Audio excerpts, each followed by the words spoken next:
Okay, Mick, welcome to Glentoran. Just get your initial thoughts on joining the club.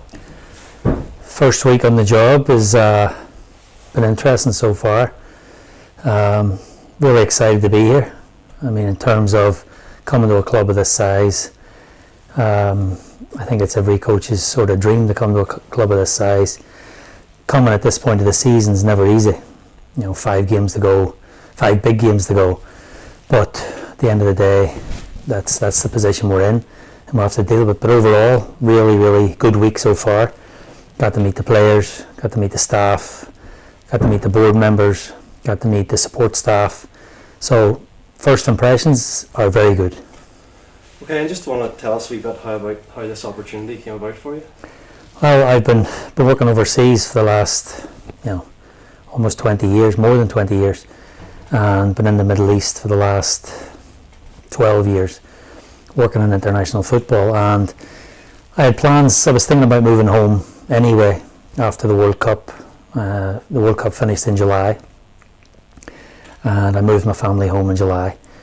And I then had a chance to go back for the Asian Cup in Dubai. So I worked with Iran for the Asian Cup. That finished in February, so my family had been home since July. I came home in February, and I knew, and it's been in the public domain, that an investor has been moving forward in late discussions with Glentoran Football Club. So one thing led to another, and I had heard some of the plans. I investigated further. I was brought in, and some of those plans were shared with me in terms of what the investor had in mind. And I just thought I had the chance to potentially go to Colombia to join their national team staff for the Copa America in June. So I got to the point where I thought, the family's going to be based here. I'm going to be away again for 6 weeks, 7 weeks, 10 weeks at a time, back again. That I've been doing that for a long time. And when I thought about it and realised that the chance to take a club from its current position and try and climb up to where they should be, or where I believe they should be, where the fans think they should be, was a great opportunity. So when I weighed up the potential investment, the plans, if that investment does be completed, and if the shareholders agree to that plan, what an opportunity. So that was basically a tipping point for me. Here's a chance to take a team, a big club, who's not been where it should be for probably a decade now. A chance for them to climb out of that and me be part of that. I thought to myself, look, this is a great chance. Some people probably would say, in fact, I think one fan said to me, you gave up coaching Falcao and James Rodriguez for our players. And I said, yeah, but when you're here and you're working with them, those are your Falcaos and your James Rodriguez. You got to look at it that way. So here we are, and that's how it came about. Okay, and you say you've been away for 20 years, and you've worked, I think, you're on your interview with Glentoran.com, you said you'd worked with 14 different managers in your time. Just want to tell us a wee bit who you've worked with, what you've learnt off them, and what you can bring to the table through that. I've worked with around 14 managers. I think it's 14, and that's from the US, First Division, Second Division, at the college level, and right through the pros in the Middle East the last dozen years. At one club I was at, just to give you some idea of how football works, I had 8 managers in 5 seasons in one club. So that's how the turmoil of football. Sometimes you work with a lot of coaches. Probably the one that I've worked with the longest period and had the most impact on me, I think I've made it clear in the newspapers, was Carlos Queiroz. I worked with him 2 different occasions. World Cup qualification 2014, World Cup 2018, Asian Cup 2019.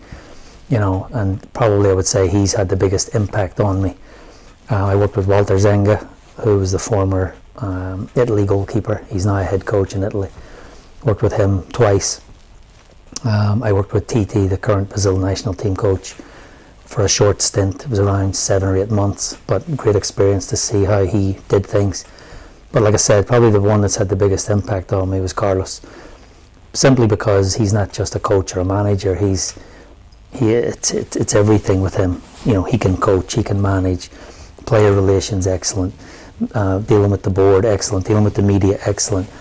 In terms of coaching, he's studied and is knowledgeable about the conditioning part, the nutrition part, the tactical part. So as a whole package, I can say clearly he's probably had the biggest impact on me, and I'd say he's a genius, to be honest. Okay, and I think you've been back in Belfast for some time now, and you've been to games and you've watched games back. What has your impression been of those? Look, I've always had this impression of the Irish League. I used to attend matches when I was a kid, a teenager. Not regularly, but I would come, to the big two. Everybody came to the Linfield Glentoran match. And my brother-in-law played for Linfield, George O'Boyle. And so so he was sort of, when I was younger, I would come to see him play. So I'd been to the Oval a few times to see those matches. But I always had this impression, being away for years, that the game on the pitch that you see sometimes didn't do justice to the level of player that you have. Meaning, I always thought the football could be a little bit better. Sometimes some games are fantastic, good football played. But what the games give you here is, you've got the enthusiasm, the intensity. Some games have good quality. You've got the fight and you got the working part. Do I think that some of the football could be better? Yes, absolutely. But I think the quality of the player that's here can work towards that.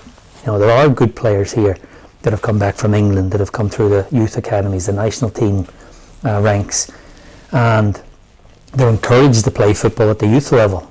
And then all of a sudden, sometimes they get to the Irish League and you've got, maybe the surfaces are not great, maybe the pressure of winning is there, maybe the tactics of certain managers or coaches. I don't know what the answer is, but I've always had this impression that the Irish League could and should strive to be a little bit better in terms of playing football, the quality of the football being played. And I think my first impressions after being here and watching games over the last month or so is I still have that feeling. Okay, and just talk us through sort of your short-term, medium and long-term goals for Glentoran Football Club. Well, the short term is we have 5 games in 22 days, which is starting with Dungannon on Saturday. 5 games in 22 days is not easy for even full-time professionals, so we've got to deal with those as 5 finals coming up. Can't look at them as 5. We've got to consider the 5, but our final is Saturday. So 5 games, 22 days. The last 3 of those games are 3 games in 9 days.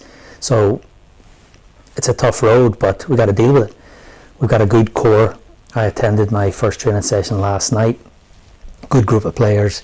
Not a big group of players, but a good group of players. Enthusiastic in the training. Kieran Harding did an excellent job last night. I was there. I let him run everything last night so I could get to know the players. Did an excellent job as normal. I've known Kieran for a long time. So at this point, the short-term goal is to perform in those 5 matches. If we perform in those 5 matches, we potentially have 2 more. Perform in those 2. So that's our short-term. Medium-term is to now look at the squad, strengthen the squad for pre-season, keep what's good.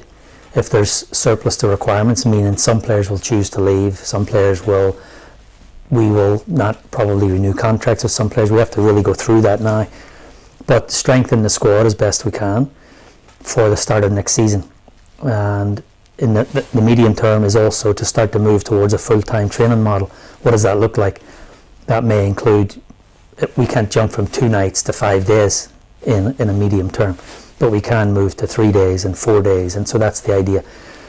And the long term, and it's part of your first question, was related to, it's common knowledge that there is substantial investment potentially coming into the club, again, albeit with the shareholders' approval. But the long-term plan as part of that investment package is to move Glentoran towards a full-time football club, full-time training squad, full-time staff, full-time support staff, and build this club into what it could and should be, the biggest club in Ireland. That's what I believe it could be. Okay, and finally, there's been a lot of excitement around your announcement. Is there any message you would sort of give to the fans? Look, I think the biggest message to give to the fans, the players, the volunteers, the staff, the board, is this is a project. This is not overnight, and we have to consider two pathways here.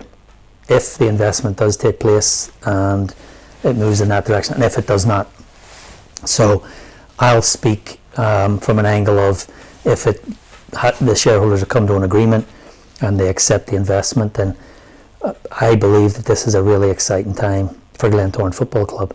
Now, if that happens, it's not going to be a case of there's going to be money thrown around and it's going to be, silly money. No, it's going to be run as a business. There's going to be business cases presented, and we're going to try and climb Glentoran Football Club out of its current position.